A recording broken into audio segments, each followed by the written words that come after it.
guys, BBI here. I want to stop and say thanks for tuning in and checking out whatever the video is about that's about ready to come up next. If you could take a minute and hit subscribe, I'd greatly appreciate it. And if you enjoy what you've seen here, make sure to hit the like button. We'd greatly appreciate your support. Anyhow, guys, all that aside, let's get on with the show.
Excited, boys and girls, you can't tell.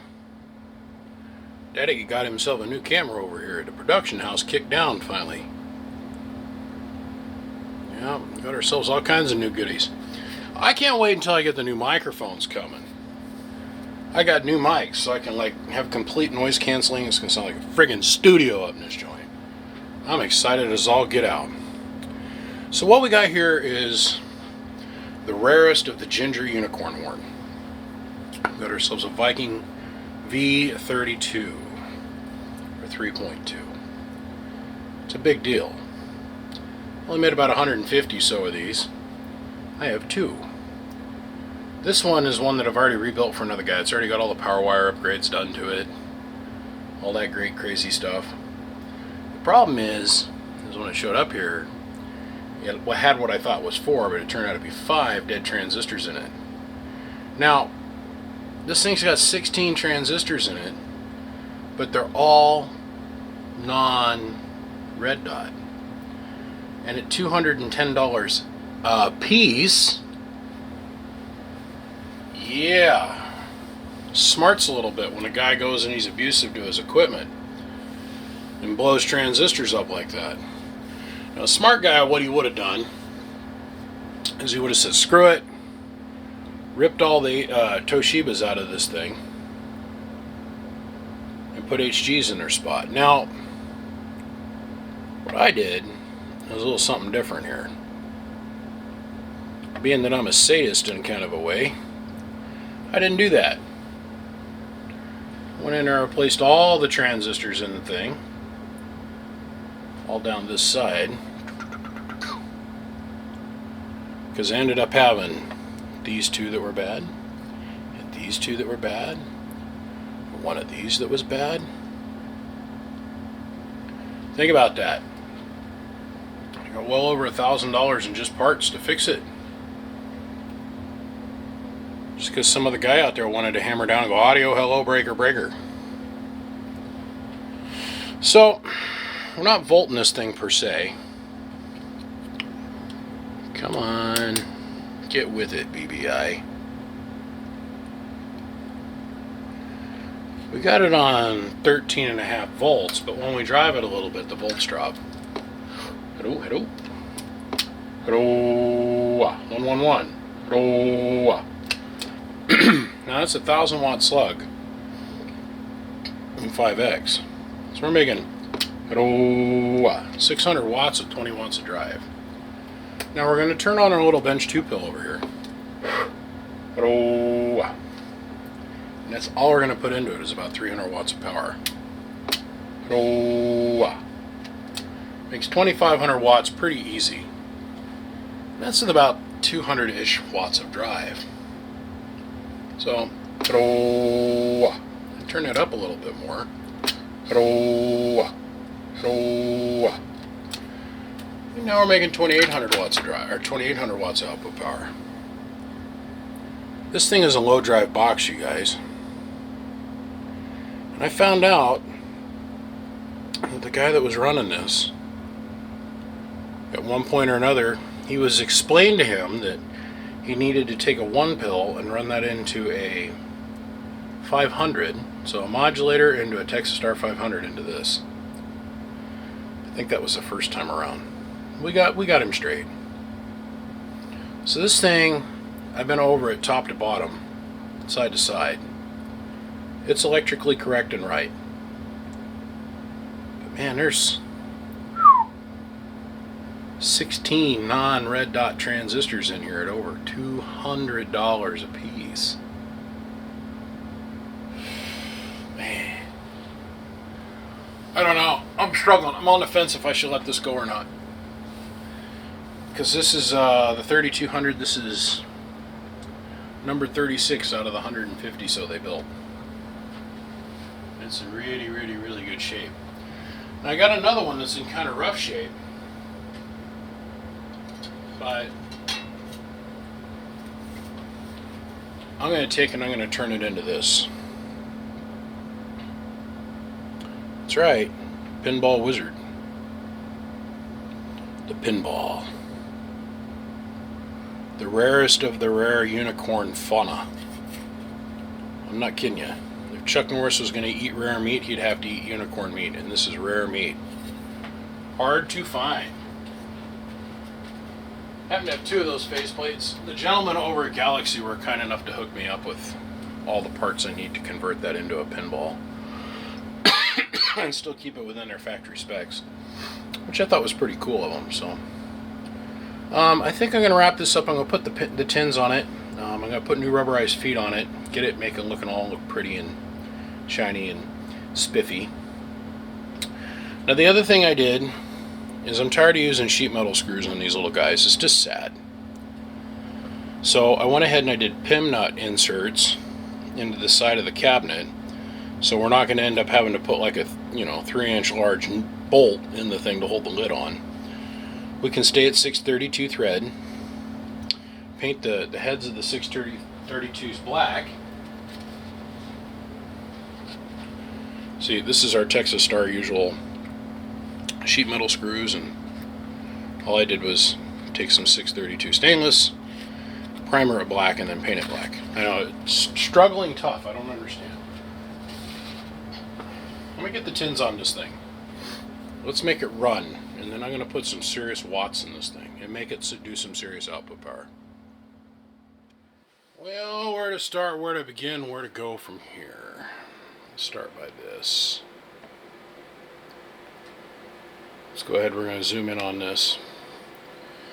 So it's a DX3200, and that's number 36. Now, in all transparency, if we go look over here, you'll see there's a ding and a whoopty in this corner. It's not all that bad, but it is there. The faceplate is in mint condition.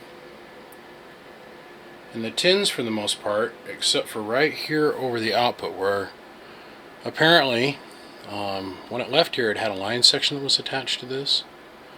And I remember I modified it so the line section would fit here, and for some reason the line section got removed. I don't know. But the tin's been gnarled away right there. Other than that, this thing is pretty straightforward. Fans are relatively clean, cabinet is fairly clean. So there's that. Now, remember, you got a couple different controls on the front of this thing. Your fans run independent from your on-off switch. So here's your on-off switch, your power switch, your overdrive switch, your sideband delay. Now, all this overdrive switch does is allows you to add a little bit of input attenuation, like just a little bit. So you can put about 490 watts of drive somewhere in there, peak power, you guys. Because remember, most of these companies back when they built these, back in the 80s and the 90s, They measured everything in the units of peak. Okay, so it'll make roughly 3,200 peak watts of power on 14.5 volts. But you can do it everywhere, sideband everywhere. Okay, so we can turn the amp on. It was like 31-ish hundred.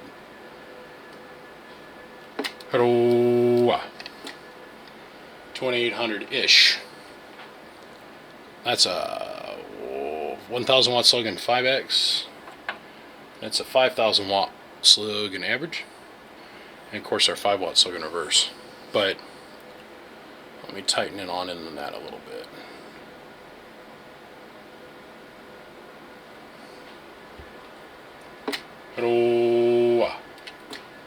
So right at around the 3000 watts. With no problem, relatively no problem. With this much drive. About 420 watts worth of peak power input. Input tune on this thing is perfect. But you can't run it like that. Now, I always admired Texas Star growing up as a kid. Because if you were the man around here, at least in Idaho for a lot of years, if you had a suite, you were the shit. I'm here to tell you. And I always had this dream. I'd take two 1600 Sweet 16s and I was going to bolt them end to end and figure out how to make them work. Because I want to double that power. Little did I know that they made these little boogers. I had no idea. No one told me. No one in my town had anything like this at all growing up. So here we are. Now I've got a couple of these. I've already got one of them. Now I took this thing in on trade on another deal I did with another guy on a repair on some things that I did. So now I'm stuck with this and I'm like, do I really need to have two of these? Now there was a time and there was a place where this was like, I remember my very first suite, I paid for it in the early 90s. And I think I paid $450 for it. And that was brand new back in the day. Of course, guys, that was 20 years ago. And the transistors were, I think, $10 a piece or $15 a piece back then. Well, the transistors that are in here are $210 a whack. Bottom line. So that increases the value. Now, there's $1,600 worth of transistors in just this cabinet alone. Not to mention the fact that it's in a fully functional, very rare piece of equipment. So, I don't know. I'm on the fence. Back to the operations. You can turn the amp on, turn on the overdrive, and run your fans. But I always admired the Sweet 16 design with the fan kit, the top and the bottom fan kit, because nothing else had that. And I'm like, this makes perfect sense. We've got to have a lot of air to help keep this thing cool. Always admired that. Now, on a scale of 1 to 10, this is probably about an 8.9 to a 9. Okay. And there's certain things that I don't want to change about it. Somewhere along the line, instead of simply tightening down the screws and doing what the right thing was to do, somebody decided they would go and do this. I love this camera. There's like 14 different places to tell it to record on this thing. Somebody somewhere along the line decided to do this, which is just stupid. But the holes are already hogged out that big, so I just went ahead and made sure they were tight. I could probably take a Sharpie and make these black, but because I'm intending on selling this thing, I need to make it very clear this is what we have to deal with. Here's the other little whoop-de-woo that I was talking about in the corner of the cabinet.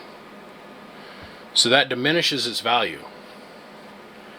Not severely, but it does diminish it because it's not fully stock. Like I said, in the 90s, these were like $1,000-ish. They're close to $2,000 when they stopped making these. The price went up to about $2,000-ish for these things. And now with the transistors being as high as they are, I'm not going to lie, I'm having a hard time justifying in my head, but it's a truthful price. With $1,600 worth of transistors in it, making it run, real deal non-red dot Toshibas.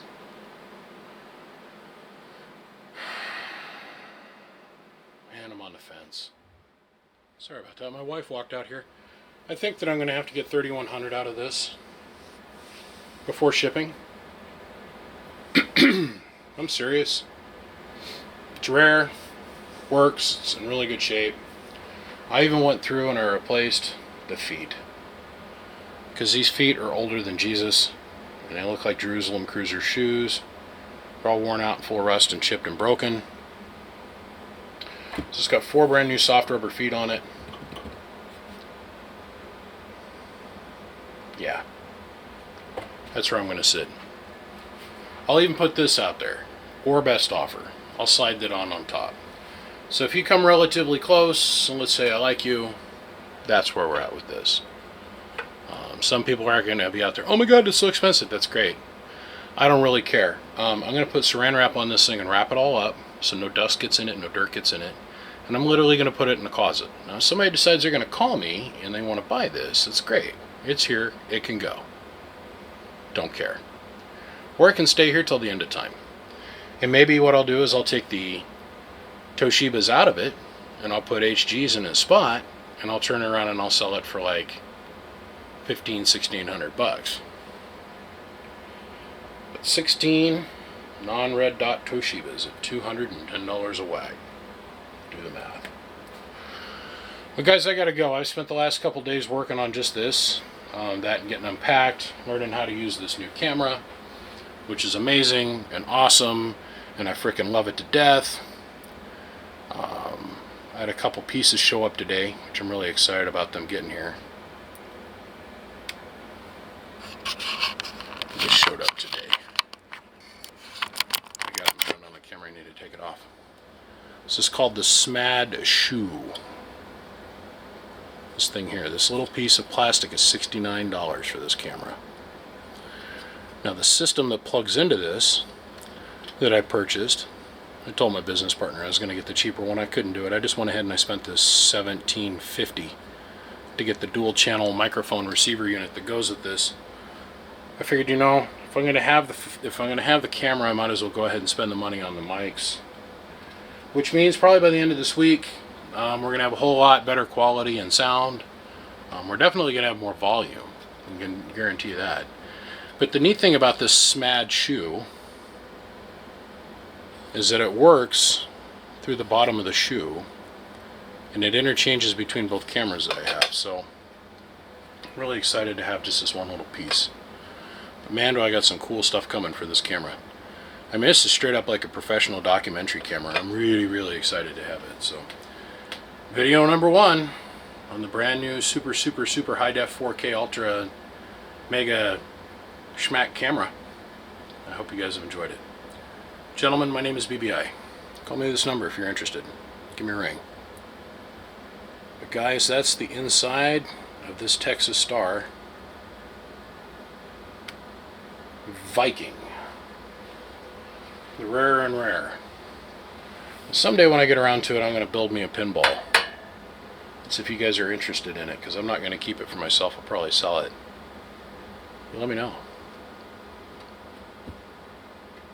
It's a pretty girl. Viking 3 for sale.